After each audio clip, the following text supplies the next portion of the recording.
Você, concurseiro de todo o Brasil, é um prazer mais uma vez recebê-lo em nossa companhia. Seja bem-vindo, meu amigo, minha amiga, a este site de sucesso, este site que vai fazer de você mais um dos nossos campeões. Sou o professor Jefferson Fiel, professor de matemática, raciocínio lógico e estatística.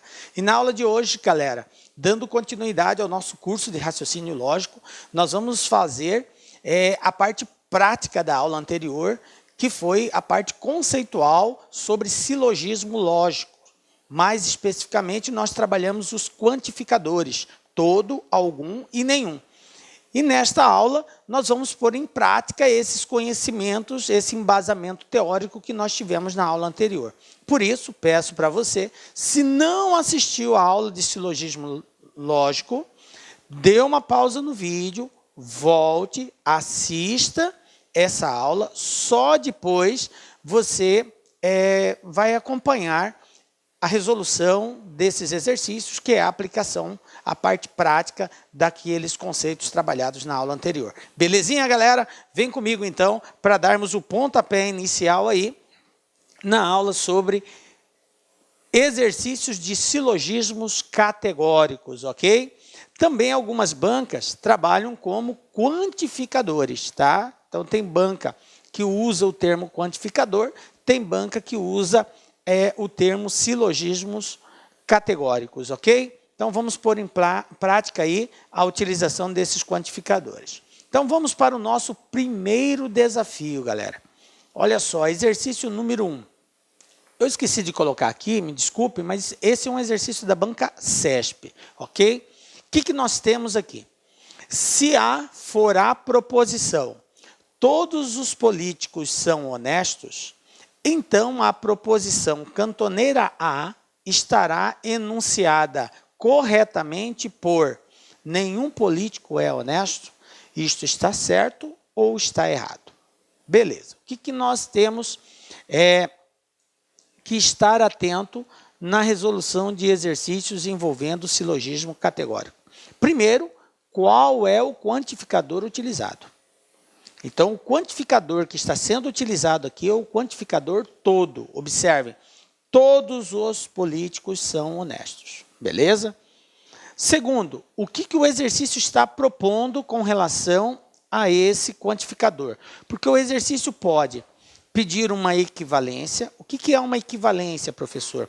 Ele nos dá uma série de alternativas que traduzem com palavras diferentes o mesmo significado, e aí você tem que ver qual dessas alternativas é uma alternativa equivalente ao enunciado dado. O exercício pode dar uma negação daquela proposição que ele apresentou com aquele quantificador, e aí você tem que saber como que se faz a negativa daquele quantificador e verificar a alternativa correta. No caso da banca CESP, a banca ela já te dá a resposta e pede simplesmente para você fazer o julgamento, coisa que não acontece com outras bancas, aí, ESAF, FCC, Sesgran Rio e por aí vai.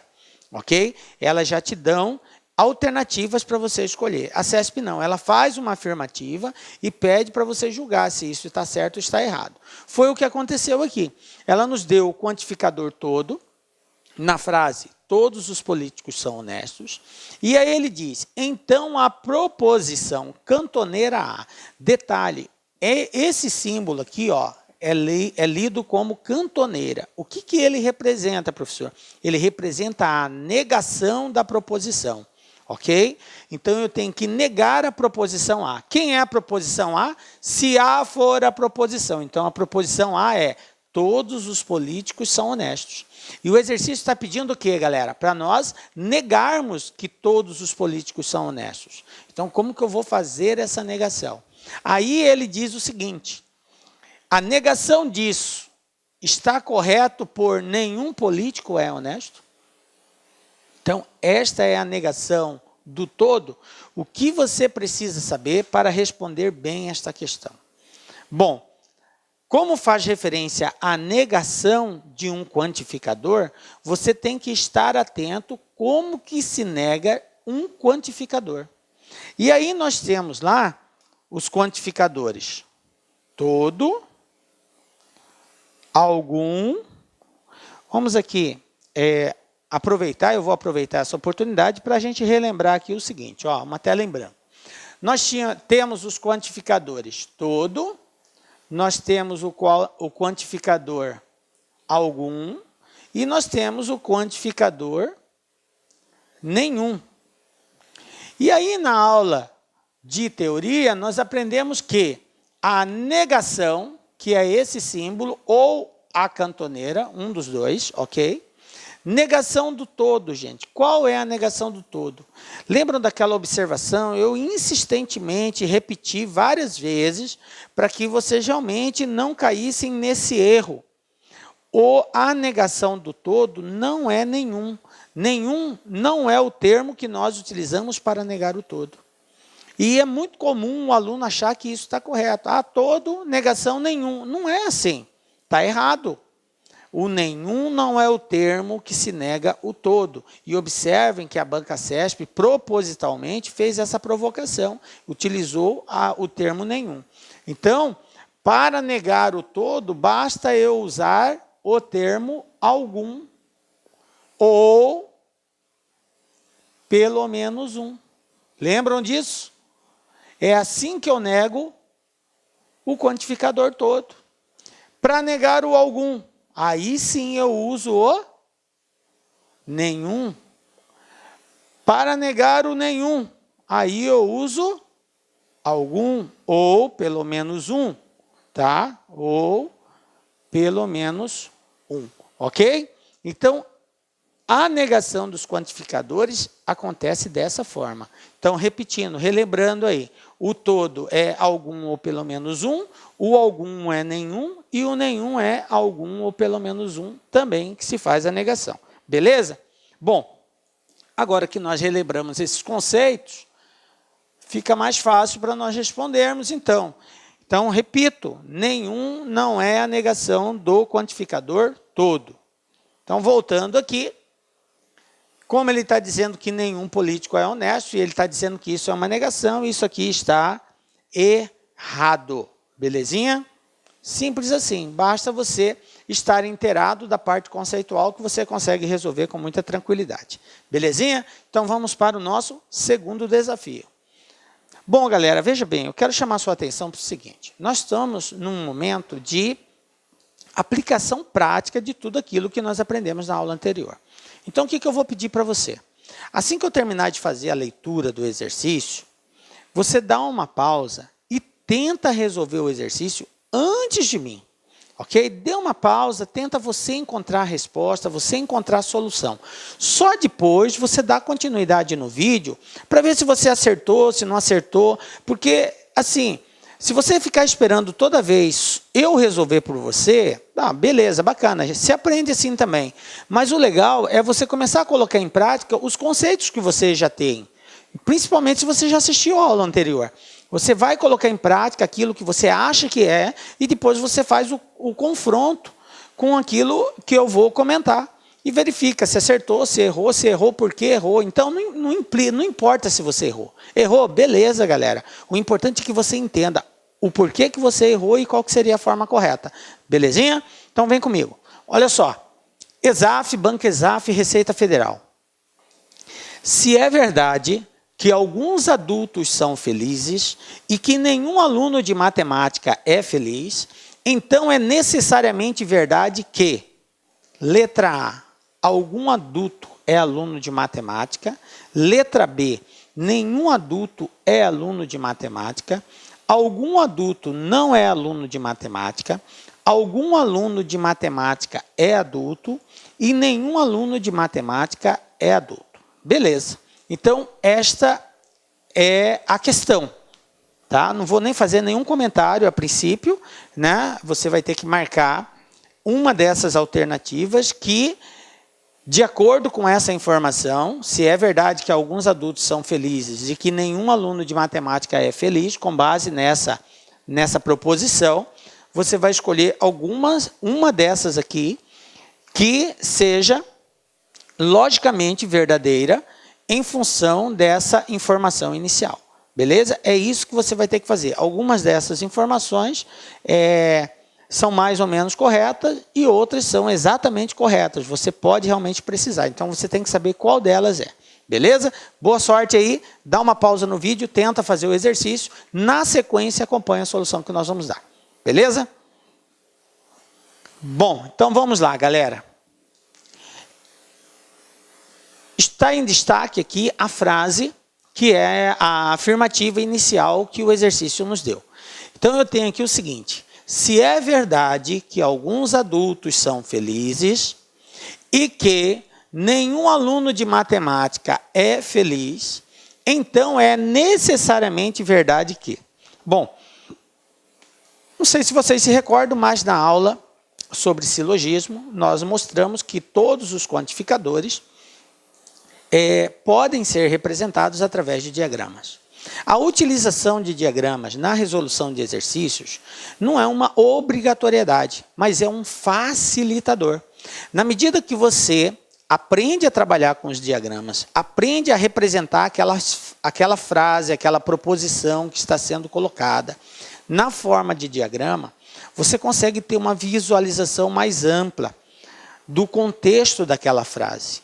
Dessa forma, você consegue tirar conceitos mais, digamos assim, mais concisos, ok? Então, vamos utilizar os diagramas. Professor, é obrigado? Como eu disse, não é obrigatório, mas facilita a nossa análise final. Então, eu vou tentar expressar através de diagramas isso daqui. Se é verdade que alguns adultos são felizes. Quando ele diz se é verdade que alguns adultos são felizes, eu posso dizer que todos os adultos são felizes? Não. Não posso. Se é verdade que alguns adultos são felizes. Olha aqui, ó. O quantificador aqui não é o quantificador todo, é o quantificador algum.